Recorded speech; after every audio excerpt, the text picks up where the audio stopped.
Good morning, students. Welcome to your geography class. I hope all of you are well. Today we will discuss the energy resource, as you already know. So we already discussed about coal with you all. Today we will start it from petroleum. As we know, petroleum is also a very common energy resource that we have. Now, petroleum or mineral oil is the next major energy source in India after coal.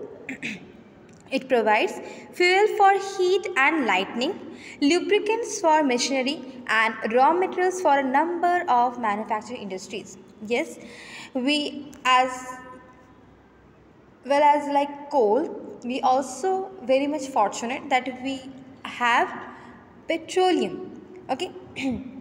Within our country, all the industrial sector for the lighting, for the heating, okay, as well as the vehicles, okay, it all required petroleum. Okay, petroleum is the, after coal, is the most common natural energy that we all use. Okay, our transport facilities totally depend upon petrol still. Okay, so petroleum refineries act as a nodal industry for synthetic textile, fertilizer, and numerous chemical industries. So we know very commonly petroleum used for vehicles, okay, and in some industrial sector as to heat up the thing, right? But this petroleum refineries, okay, or petroleum industry also helped as a raw material for other product as well, like in synthetic textile industries, fertilizer industry, and some different types of chemical industries also use petroleum, okay,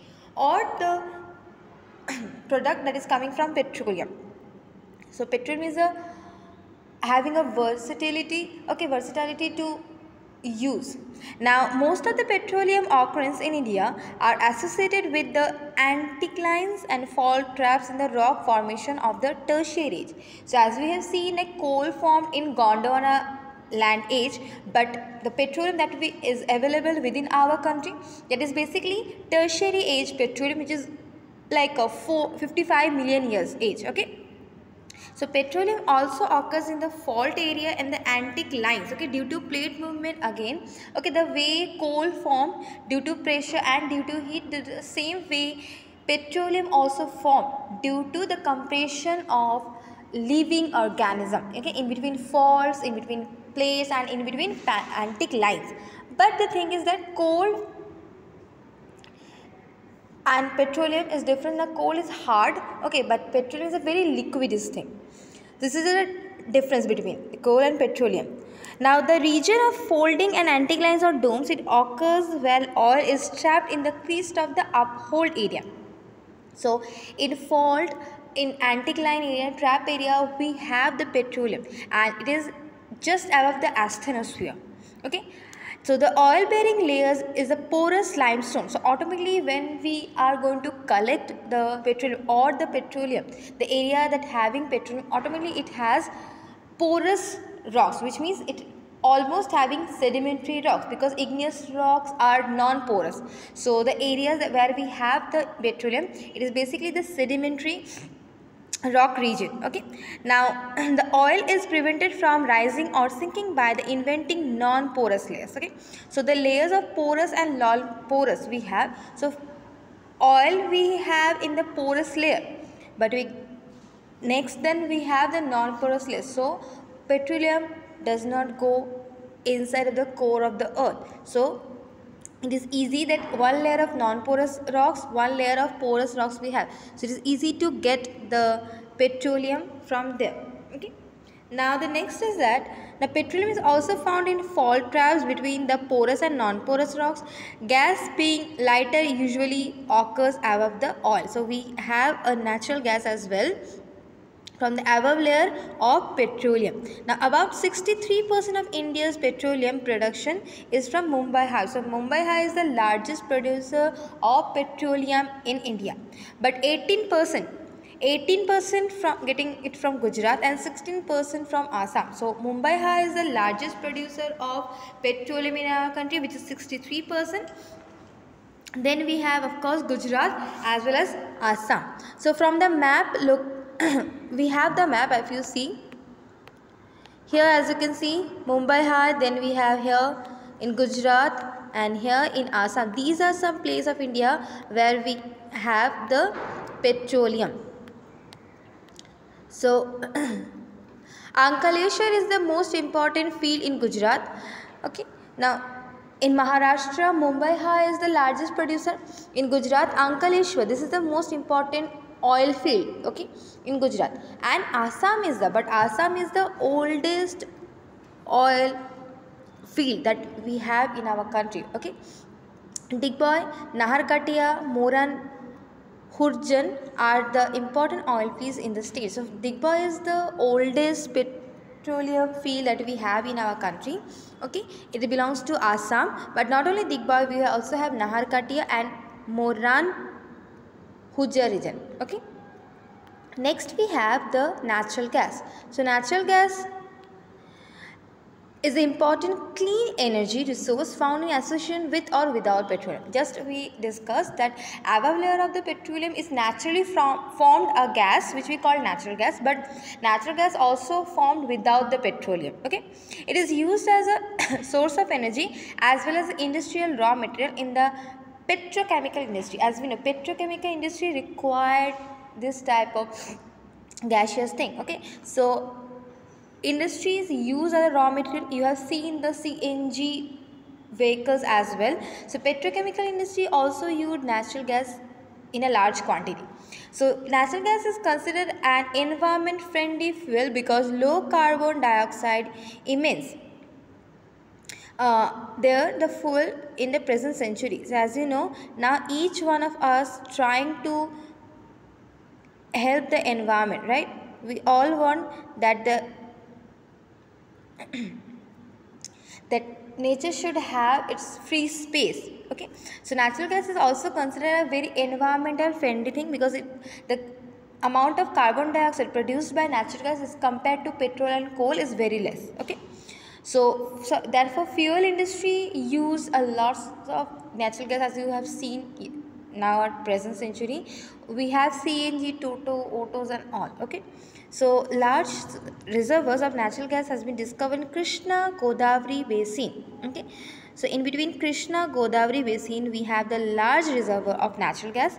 Along with west coast, the reservoir of Mumbai High and allied fields supplemented by finds of Gulf of Cambay, Andaman and Nicobar Island are also important areas having large services of natural gas. So not only Krishna Godavari basin area, we also have Gulf of Cambay, Andaman Nicobar Island where we can have this natural gases. Now the 1700 kilometer long Hajaria Bijapur Jagdishpur cross countries has a gas pipeline linked through Mumbai High. Okay, so if you see the map, this line, see it is 1700 kilometer long. It started from Mumbai High and it also includes Bijapur, Ankaleshwar, okay, Jagdishpur, etc. Gurgaon as well. So this is a long pipeline through which natural gas are exporting to different parts of India from Mumbai High. So the artery has provided an inputs to India's gas production. The power and fertilizer industries are the key user of natural gas.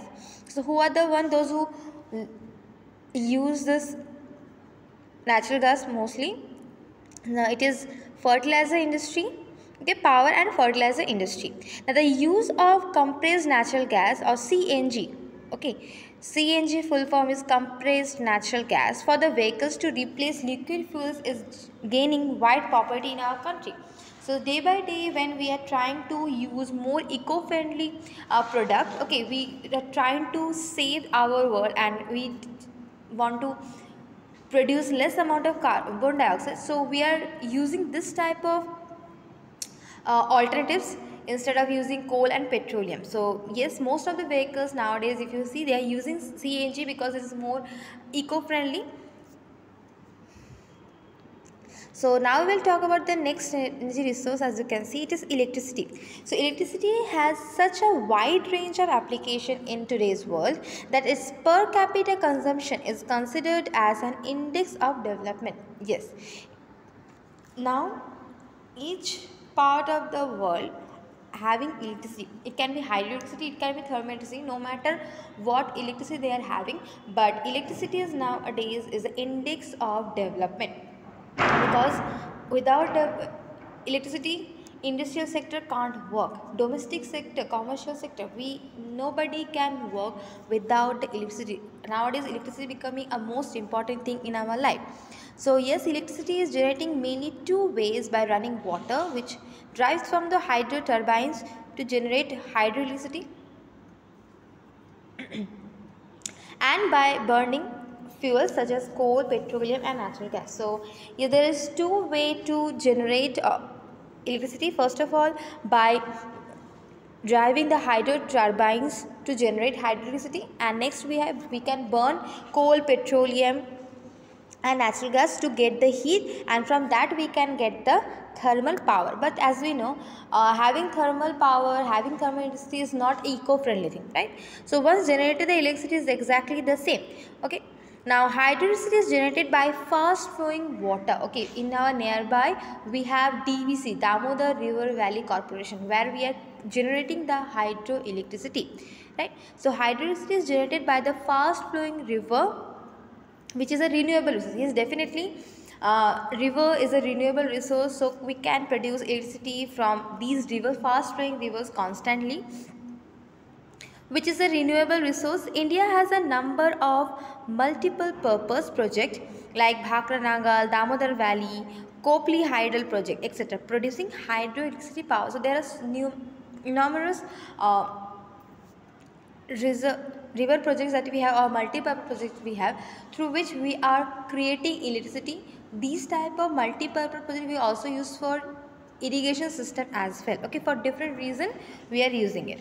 Now the thermal electricity is generated by using coal, petroleum and natural gas. So as we know, by burning these things we can generate also electricity.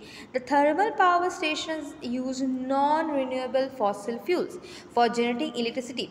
There are over 310 thermal power in our country. So as compared to the hydroelectricity, thermal electricity is totally non-renewable. Okay, after, and not only it's non-renewable, it is also very much not eco-friendly. Okay, as we are going to burn the coal and petroleum, it is good, and as well as natural gas is going to create the carbon dioxide, as well as after using the coal, okay, the ash that we have, it is a total waste. Okay, and we don't know how to properly manage these type of waste. So yes, in India we have two options for generating electricity. This, first of all, hydrogen, and second is thermal electricity. So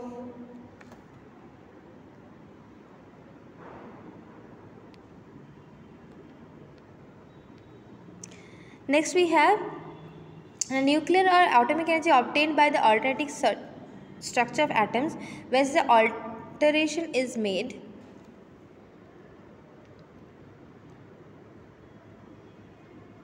so we also have one more option to generate energy and electricity, that is nuclear and atomic energy is obtained by the alternating the structure of atoms. When such an alternation is made, much energy is released in the form of heat, and this is used as electricity power. So we also use nuclear and atomic energy to have the electricity or the power. So uranium and thorium are the common nuclear and atomic energy resource that we are using in our country, and that is easily available in Jharkhand and the Aravalli range of Rajasthan. Okay, so uranium, thorium, these are the two very common nuclear energy that we are using in our country, and it belongs to Jharkhand and Aravalli range of Rajasthan.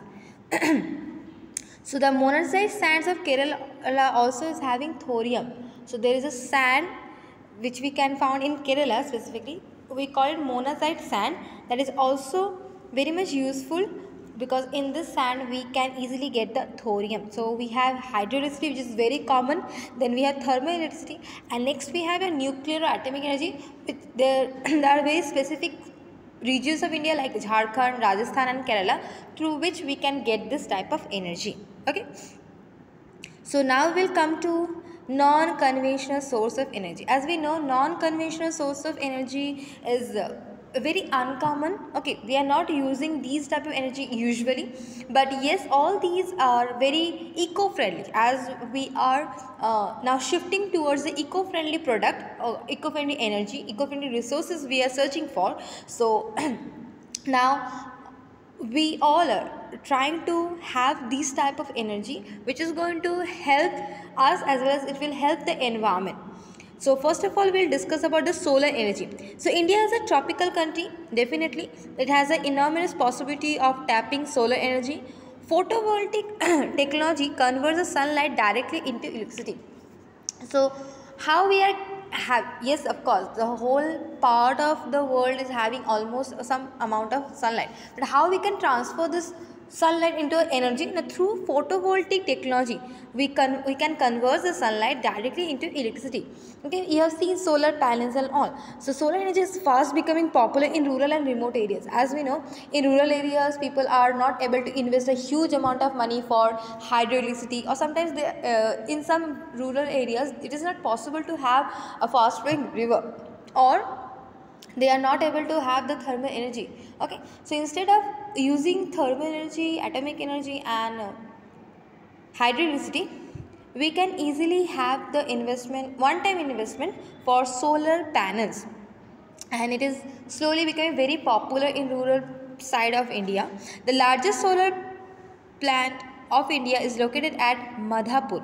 Okay, Madhapur near Bhuj. Okay, in Bhuj we have the largest solar plant in our country, where solar energy is used to sterilize the milk cans, as you know. Okay, so solar energy can be used in commercial purpose, domestic purpose, industrial. It can be used in any way. Okay, we can easily use it and we can easily get it.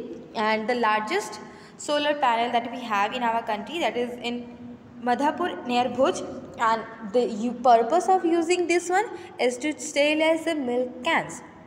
Now, it is expected that the use of solar energy will be able to minimize the dependence of rural houses on firewood. Yes, because more, as we know, we already discussed that 70% of the rural areas still depending upon the firewoods for getting their energy. So, for firewoods we need to cut down the trees. But nowadays, as you know, the way the global warming is increasing, the way ozone layer depletion is going on, we can't afford to destroy our forest region. We need to keep them safe. Okay, so instead of using firewoods, we can shift towards the solar energy, so it will help the rural people to have their energy. Okay, as well as it will save the environment. So nowadays there's a shift towards the solar energy instead of using firewoods and all. So we can, by using this type of solar energy, okay, we can go for the environmental conservation and adequate supply of manure in agriculture as well. Okay, so next we have the wind power. Now India now ranks a wind superpower in the whole world.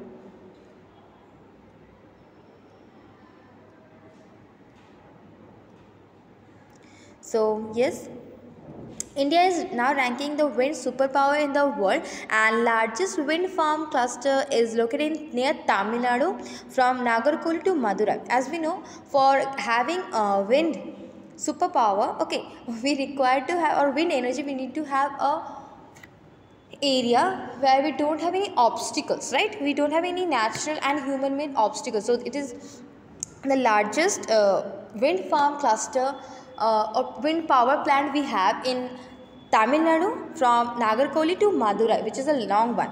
So apart from this, Andhra Pradesh, Karnataka, Gujarat, Kerala, Maharashtra, Lakshadweep are very important, as well as Jaisalmer. These are some important areas of India where we have the wind system. Now, as you know, Andhra Pradesh, Gujarat, Karnataka, Kerala, Maharashtra, Lakshadweep, these all are having the huge coastline. Okay, and they in the coastline region we have the empty space where easily wind can blow, and of course because they are very much close to sea, so wind movement is faster over here. So in these states which is close to coastal region, having a good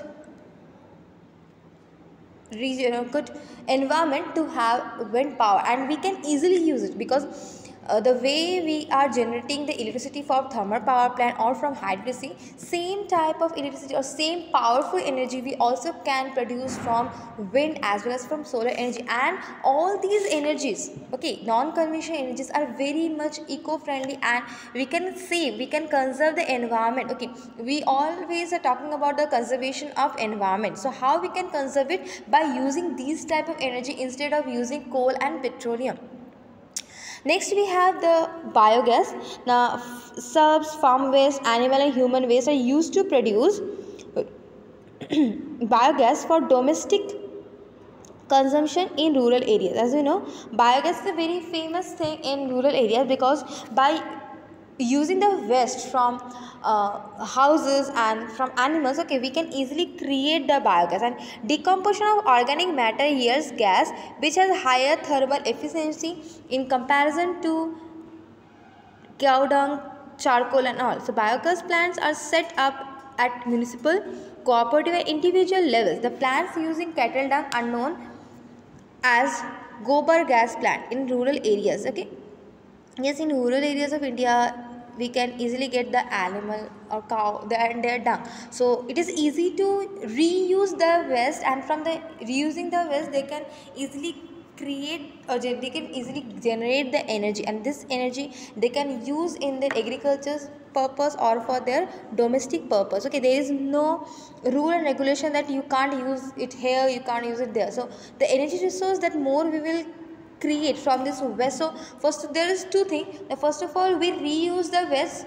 Okay, so there is no, we are not having a headache or we don't have the tension that what we are going to do this with this waste, because we can transfer this waste into a generation, into biogas. Okay, so this is the first thing. Second thing, that using waste only when we can create the energy, okay, why not we should use it. Okay, so biogas energy plants are very much famous in rural area and also improve the quality of the manure.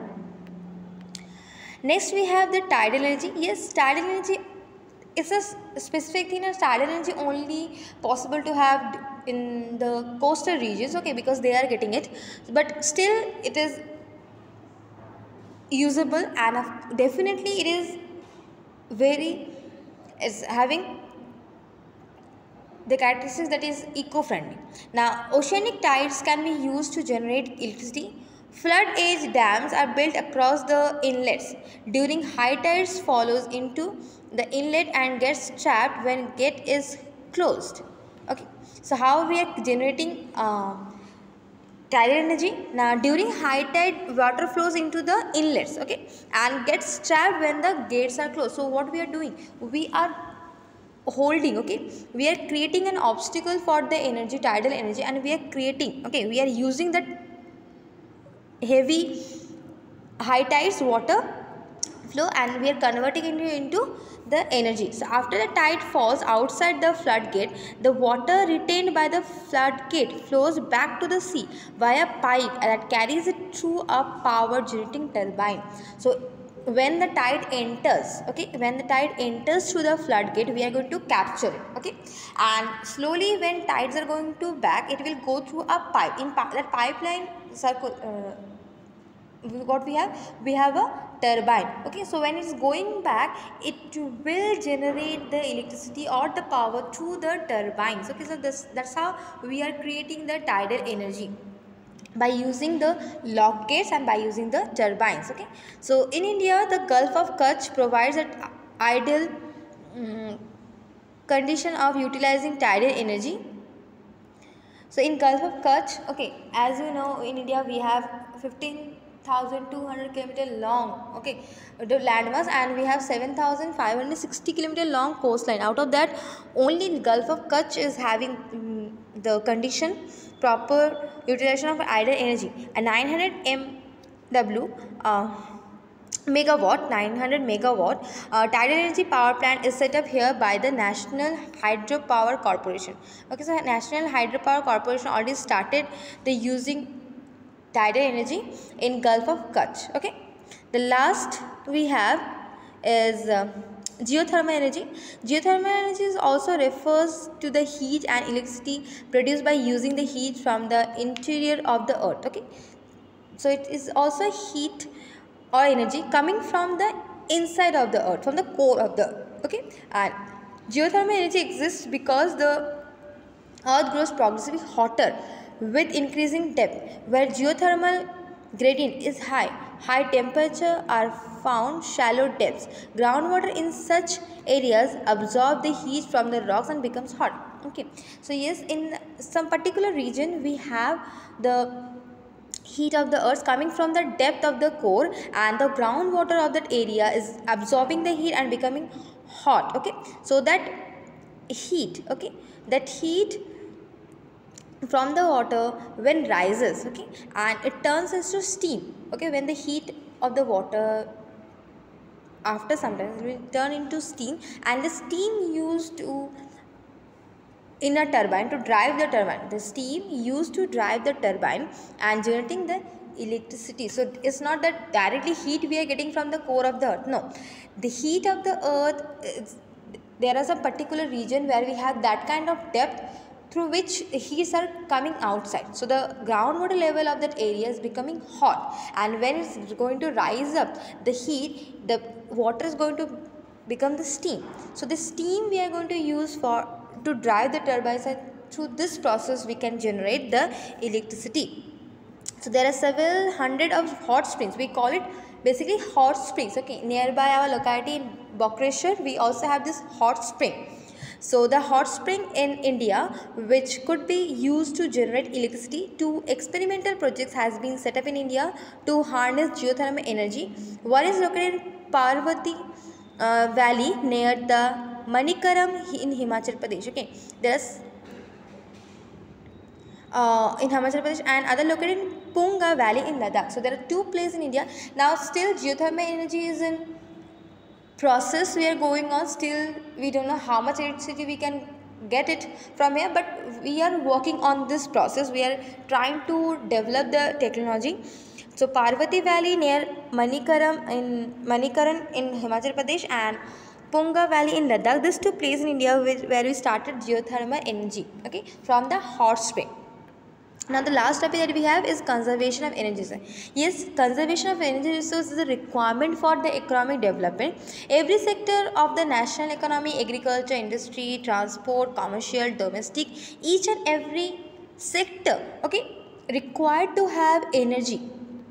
So to develop the economic of a country, okay, and to establish it we need to use the energy resource. Okay, so independence, the economic development plans implemented since independence, as we all know, sincerely require increasing amounts of energy. Okay, the way we are going for the development, commercial sector, industrial sector, okay, transport sector, the way it is growing up, the way development is going on, we need to have we need to use more and more energy. But there is thing now, we, as you have seen, we have two types of energy resource. One we have renewable, one we have non-renewable. So renewable resources more we are going to use for the for generating energy or for generating electricity.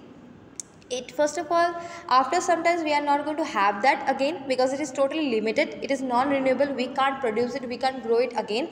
And second thing is that now more we are going to use coal, petroleum, these things, okay, automatically it is not a eco-friendly, okay, it is going to produce more and more carbon dioxide. So we need to reduce the use of coal, petroleum or any type of conventional resources, because these are going to affect the environment. And of course we are talking about the sustainability, we are talking about sustainable development. So we need to save the resource for our future, the resource that we are now using at present, that should not hamper the development of the future. So we need to control the use of these conventional resources like coal and petroleum.